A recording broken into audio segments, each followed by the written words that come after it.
So Trump and Trump-Putin-ears have been killing immigrants with concentration camps, killing Palestinians with genocide, killing millions worldwide by canceling programs, killing congresswomen with fake cops, killing a pope with J.D. Vance, killing firemen with a sniper. And Trump-Putin-ears were fine with all that. That was all cool. Even the firefighters, they were fine with that because I guess, as Trey Crowder calls them, water commies. They're socialists, so they're fine with killing the firefighters with snipers.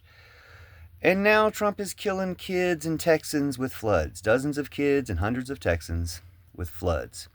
And they're pretty much fine with that too, or they're more willing to blame their false god than they are willing to blame their god Trump. And some of them are starting to see through the Trumpism. It especially helps that Pam Bondi and the IDF and the Timu KGB FBI investigated themselves and found out there are no Epstein files. They were never on Pam Bondi's desk. Pam Bondi doesn't even have a desk. You're the cover-up. Besides, who cares about Jeffrey Epstein anymore? He's swimming with Osama now around their private island. And some people are starting to care. Some people are starting to care about their fellow Americans, starting to care about America itself, starting to care about humanity and Earth itself, and they're going to turn on Trump. And I've said for years that the person who ultimately stops Trump will most likely be a disillusioned Trump-Putin-ear, a Trump-Putin-ear who betrays him, somebody who's already betrayed America and Jesus and humanity for Trump and Putin, but when they see through Trump and Putin's lies, they'll betray Trump and Putin and stop him.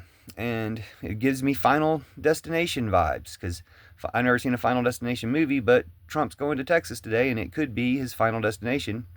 And I imagine some Trump-Putin-ears are trying to talk him out of going down there to save him. But hopefully some American heroes down in Texas will make sure that he doesn't leave. Whether that's because they grab him by the posse or they use one of their amendment rights they're so proud of. But they were supposedly proud of their families and fellow Texans, but we'll see. We'll see whether Texas was all talk and they were never going to use those things to stop a tyrannical government in the first place, or whether Texas is actually strong and American and possibly the greatest American heroes we've ever had. We'll see who wins between Trump and Texas, between fascism and USA.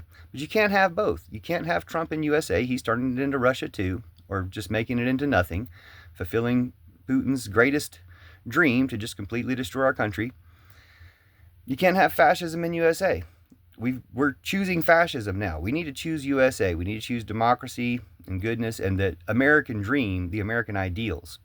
We need to give automatic citizenship to everyone ICE encounters, and we need to revoke the citizenship of all ICE agents, everybody who helps them, and any MAGA traitor Trump-Putin-ears who are trying to take citizenship away from babies.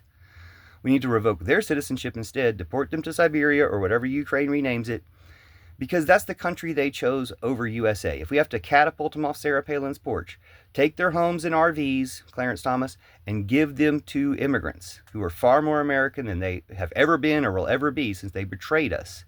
And hopefully, Texans will end Trumpism today. Thanks, heroes in Texas. Sorry about your family and fellow Texan neighbors, and sorry about the Epstein files, but maybe we'll get them out once we clear out the obstacles to truth and justice in the American way. Thank you.